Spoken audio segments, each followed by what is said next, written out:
बिस्मिल्लाहिर्रहमानिर्रहीम। मैं आज कुछ डिस्कस करना चाह रहा हूँ कि इस वक्त जो प्रेजेंट करंट सिनेरियो है ओवरऑल रियल एस्टेट मार्केट का, उसमें ये था कि लोग जितने भी प्रेडिक्ट कर रहे थे, बहुत सारे रियल एस्टेट के जो कंसल्टेंट हैं, प्रोफेशनल्स हैं, वो प्रेडिक्ट कर रहे थे कि इलेक्शन के बाद जो है वो सूरत हाल बेहतर हो जाएगी। मगर मेरी ऑब्जर्वेशन बिल्कुल मुख्तलिफ थी। कुछ पुरानी वीडियोज़ में भी मैंने वो चीज़ें ऐड की हैं, क्योंकि इस वक्त जिस तरह लॉस हो चुका है पाकिस्तान की इकोनॉमी और इन्फ्लेशन जो जिस तरह हाई हो चुका है, वो इलेक्शन से उसको हल नहीं होगा। ना कोई करंट कोई गवर्नमेंट बनती है उससे कोई उसका कोई अच्छा इम्पेक्ट आएगा। इस वक्त सबकी नज़रें जो सब पूरी रियल एस्टेट मार्केट इंडस्ट्री की जो नज़र थी वो इस पे थी कि इलेक्शन की थी। अब इलेक्शन भी हो गए, नतीजा आपके सामने है, सूरत हाल आपके सामने है। वो ये जो गवर्नमेंट बनेगी चूँ चूँ का मुरब्बा होगी, और ये भी ज़्यादा अरसे चलने वाली नहीं है। तो एक जो इन्वेस्टर का एतमाद था वो बिल्कुल मजरूह हो चुका है, और इलेक्शन के बाद तो और ही ज़्यादा मजरूह हो गया है। पहले तो फिर भी कुछ उम्मीद थी कि हालात बेहतर होंगे, मगर अभी इलेक्शन के बाद और जब भी नई हुकूमत फॉर्म होगी, इसके बाद तो हालात जो है वो और वर्स होते नज़र आ रहे हैं नियर फ्यूचर में। मुझे कोई अब इस दौरान 1.5 साल 2 साल में आप लोग जो रियल एस्टेट के पेशे से वाबस्ता हैं वो क्या करें। उनके लिए मैं एडवाइस करूँगा कि भाई आप कोई और ऑप्शन देखें, कोई और बिज़नेस करें।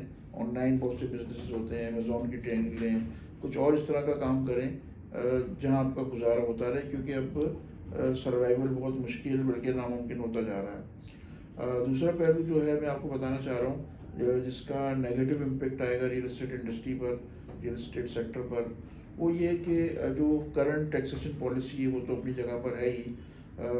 जून के अंदर कुछ नई इम्प्लीमेंटेशन आ रही है टैक्सेस के हवाले से। जैसा कि रियल एस्टेट के दोस्त जानते होंगे, डीसी वैल्यू होती है, फिर एफबीआर वैल्यू होती है। एफबीआर वैल्यू के ऊपर सारी टैक्सेशन काउंट होती है, फाइलर के लिए, नॉन फाइलर के लिए।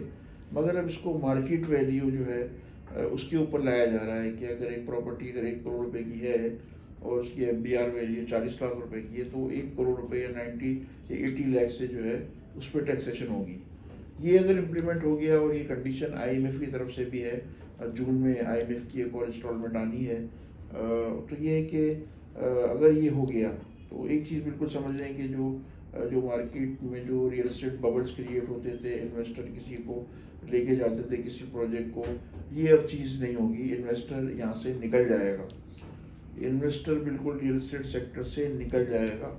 सिर्फ होगा ये कि जो जेन्युइन जिनको घर की नीड है, अपार्टमेंट की नीड है, फ्लैट की नीड है, जेन्युइन बाइंग सेलिंग होगी। ओरिजिनली जो रियल एस्टेट बबल क्रिएट होता था वो फट चुका है, और ये अभी कोई नियर फ्यूचर में या पास फ्यूचर में भी मुझे तो कोई सी नज़र नहीं आ रहा कि ये कोई इसके अंदर हालात बेहतर होंगे। तो जो रियल एस्टेट के शोबे से वाबस्ता है उनसे मैं रिक्वेस्ट करूँगा, या तो वो दुबई ट्राई करें, अगर वो फाइनेंशियली स्ट्रॉन्ग है वो, तो वो दुबई की मार्केट को टच करें। यहाँ बहरहाल आपको सेकंड ऑप्शन या सेकंड जॉब पर जाना होगा, ये बहुत ज़रूरी है। और यही मेरी कुछ गुजारिशात थी जो इलेक्शन के बाद मुझे थोड़ी बहुत रिसर्च की है, उसकी बेस के ऊपर मैं ये बात आपको करने जा रहा हूँ कि ये हुकूमत भी कोई ज़्यादा स्टेबल नहीं होगी, और यही होगा कि 1.5 साल 2 साल के बाद फिर हालात जो है और ज़्यादा वर्स की सिचुएशन होगी। इन्फ्लेशन और ज़्यादा बढ़ेगी मेरे हिसाब से। बहरहाल कुछ अच्छे हालात जो है वो नज़र नहीं आ रहे। बहुत शुक्रिया।